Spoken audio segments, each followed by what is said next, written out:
నిరుద్యోగుల నిరసన ర్యాలీకి అనుమతి లేదని చెబుతున్నా టీజేఏసీ ర్యాలీ తలపెట్టడంతో పోలీసులు అప్రమత్తమయ్యారు. జిల్లాల నుంచి నిరుద్యోగులు, విద్యార్థులు ర్యాలీకి వెళ్లకుండా ఎక్కడి వారిని అక్కడ మంగళవారమే ముందస్తు అరెస్టు చేశారు.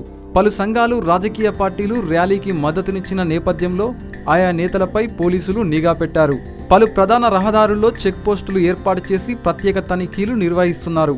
బస్టాండ్లు, రైల్వే స్టేషన్లలోనూ తనిఖీలు చేస్తున్నారు. ఆయా ప్రాంతాల నుంచి హైదరాబాద్కు వెళ్తున్న యువత నుంచి వారి వివరాలు సేకరిస్తూ వారిని పోలీసులు అదుపులోకి తీసుకుంటున్నట్లు సమాచారం. హైదరాబాద్ వచ్చే ప్రధాన రహదారులన్నింటిపైన గస్తీ ముమ్మరం చేశారు. మేడ్చల్ జిల్లా గట్కేసర్ మండలంలోని పలువురు సిపిఐ నాయకులను మంగళవారం రాత్రి అరెస్టు చేసి పోలీస్ స్టేషన్కు తరలించారు. ఔటర్ రింగ్ రోడ్డు వద్ద చెక్ పోస్టు ఏర్పాటు చేసి నగరం వైపు వెళ్లే ప్రతి వాహనాన్ని తనిఖీ చేస్తున్నట్లు సమాచారం. జేఏసీ చైర్మన్ కోదండరాంతో పాటు ఇతర ముఖ్యులు వెంట షాడో మఫ్టీ పోలీసులను మోహరించారు.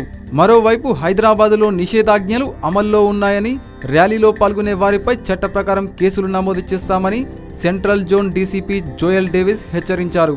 జేఏసీ సభ నిర్వహించనున్న నేపథ్యంలో ఇందిరా పార్కు పరిసర ప్రాంతాలను పోలీసులు పూర్తిగా తమ ఆధీనంలోకి తీసుకున్నట్లు తెలుస్తుంది. సభ జరిగే ప్రాంతాల్లో భారీగా బలగాలను మోహరించి హై అలర్ట్ అమలులో ఉందనే చెప్పవచ్చు.